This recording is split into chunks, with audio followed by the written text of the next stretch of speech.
महाराज परीक्षित को कथा समझाकर बोले हैं, भगवान कन्हैया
बड़ी शुभ घड़ी होती है, तब तुम्हारी जैसे महान मूर्तियों के दर्शन होते हैं।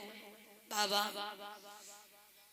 बड़े अच्छे समय पे आए हो, इस समय हमें तुम्हारी बहुत जरूरत है। मन में व्याकुलता है, बेचैनी है। नारद कहने लगे, वो तो चेहरा देख के ही पता चल रहा है, तुम्हारा चेहरा बड़ा उदास है, क्या कारण है? कंस कहने लगा है, महाराज आप जानते होंगे गोकुल में नंद नाम का अहीर था, सीधा था, भोला भाला था, पत्नी दूध दही को बेच के गुजर करती थी। लेकिन उस नंद नाम के अहीर के दो छोरा बलराम कृष्ण कहलाते हैं, बस वो ही काल हमारे हैं, ऐसा ज्योतिषी बताते हैं। वो दोनों हमारा काल है। नारद कंस से बोले, तो जब वो तुम्हारे काल है तो तुमने कोई प्रयत्न नहीं किया उन्हें मारने का? इसी बात की तो समस्या है महाराज। जिस किसी को भेजा वो वापस लौट के नहीं आया। मेरी बहन पूतना का नाम तो तुमने सुना ही होगा। पूतना बड़ी होशियार और चालाक है, लेकिन नारद मेरी बहन जिस दिन से गई उस दिन से लौट के नहीं आई। सटकासुर को भेजा, सटकासुर भी लौट के नहीं आया। यानी महाराज गए तो, लेकिन वापस नहीं लौटा कोई। हमें बड़ी चिंता लगी रहती है कि हमारा काल न जाने कब आकर के और हमें मार देगा। कंस से नारद ने कहा, एक बात बताओ,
पशुओं में घूमता रहा हो, वो भला क्या तुम जैसे राजा को मार पाएगा।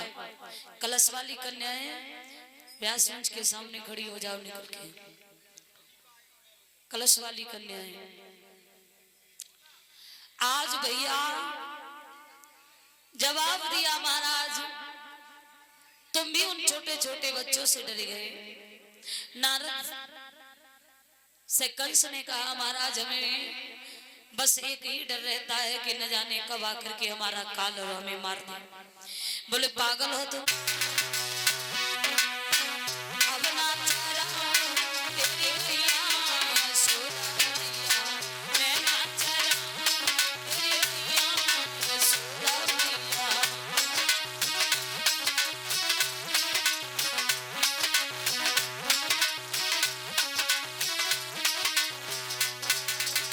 बोले अगर तूने मुझे माखन रोटी नहीं दी माँ तो समझ लो वृंदावन के पेड़ सूखी गए।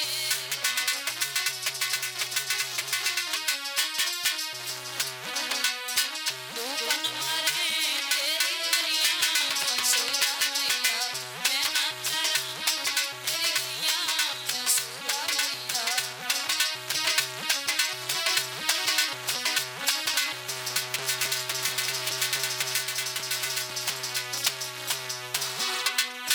मैं ना चला तेरी मैया सोना मैया, अब ना चला तेरी मैया सोना मैया।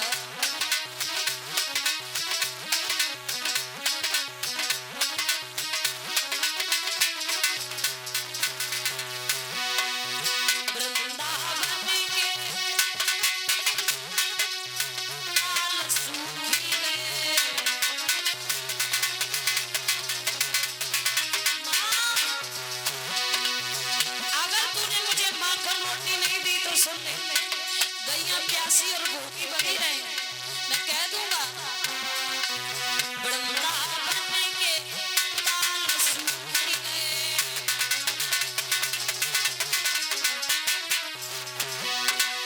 ताल सूखी गए, कुआ सूखी गए।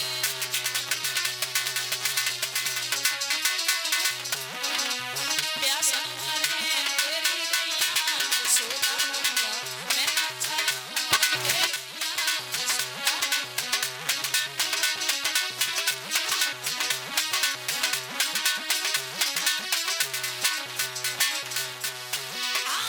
अब ना चला तेरी गैया सोना मैया, मैं ना चला तेरी गैया सोना मैया।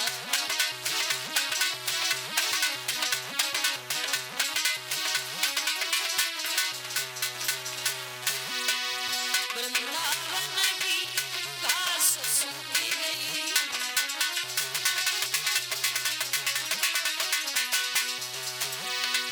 घास सूखी गई, घास सूखी गई।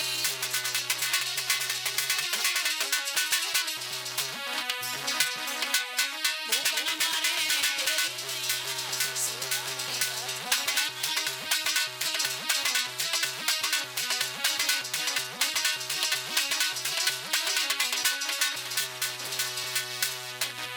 मैं ना चला तेरी मैया सोना मैया, अब ना चला तेरी मैया सोना मैया।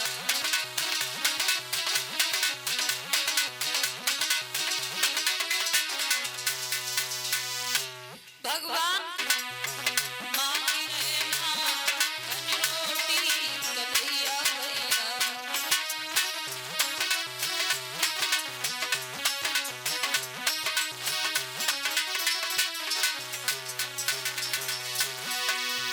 मांगी रहे माखन रोटी गोपाल भैया, मांगी रहे माखन रोटी कन्हैया भैया।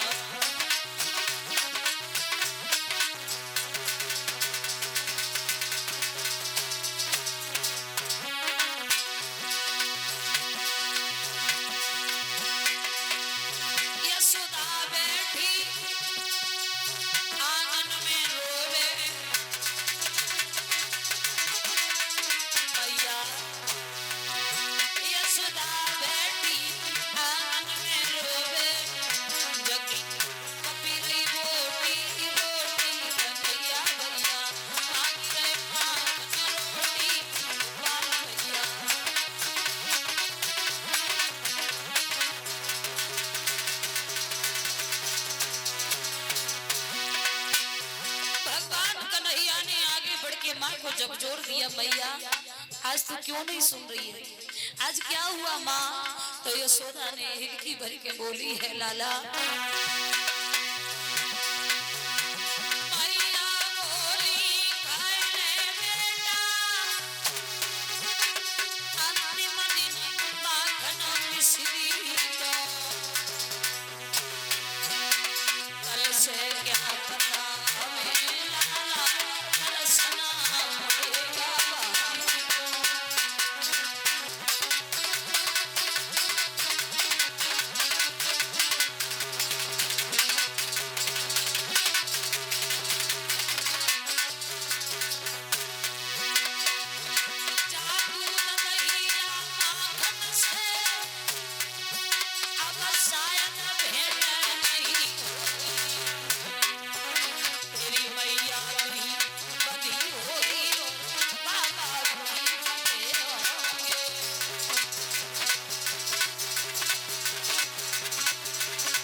जवाब दिया है बेटा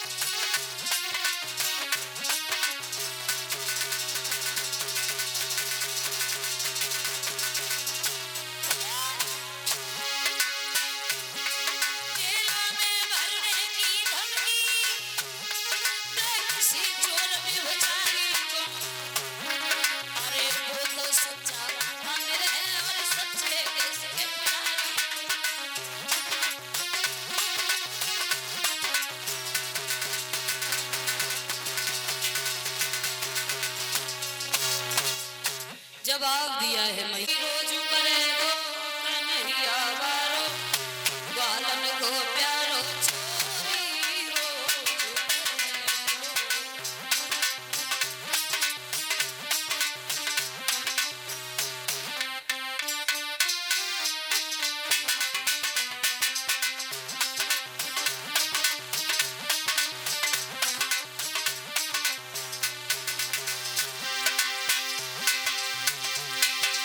चोरी रोज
ऐसा कोई दिन बाकी नहीं रहता जिस दिन आप लोग सोते नहीं हो। आज और कल दोनों लोग जग लो, ताली बजा के बोलो।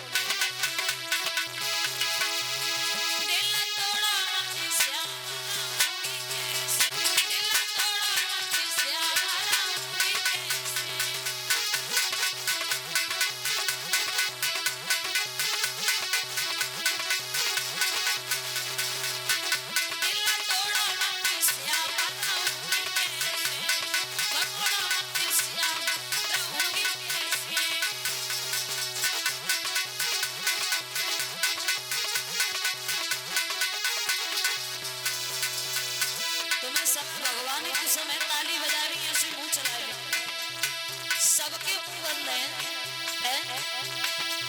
कब गाओगी जब भागवत विराम हो जाए तब। बस पूर्ण की माँ आती है हमें लग रही है। बोला कीर्तन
जगा दो अपने पति को। हम जैसे छोटे बालक दुष्टों का मान गिराएंगे और हम यदुवंशी वंशी वाले वंशी इस जगह बजाएंगे। नागिनियां कहने लगी लाला हमें लग रहा है तुम्हारे ऊपर मौत सवार है, ऐसा करो जगाने की बात हम सोते हुए नाग को नहीं जगाएंगे, तुम खुद ही जगा लो जाके। भगवान कन्हैया ने आगे बढ़ के कालिया नाग की पूंछ को दबाया। फुसकार बढ़ता हुआ कालिया नाग भगवान कन्हैया के शरीर से लिपट गया और ऐसे लिपटा जैसे किसी ने रस्सी से कस के बांध दिया हो। भगवान ने शरीर को गर्म करना शुरू कर दिया।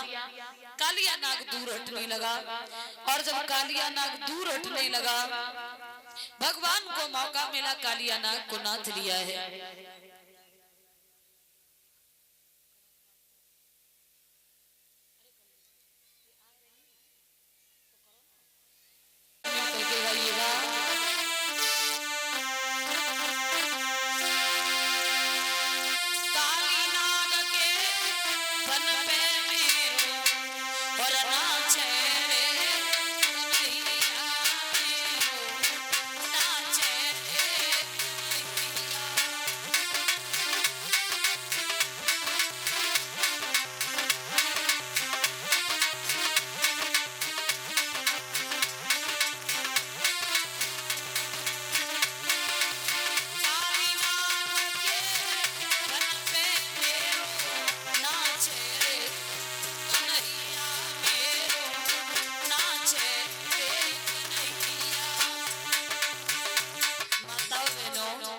भगवान कन्हैया कालिया नाग के फल पे नाचे और तुम लोग जरा जरा सी घूम लो तो क्या सी मुसीबत की बात है।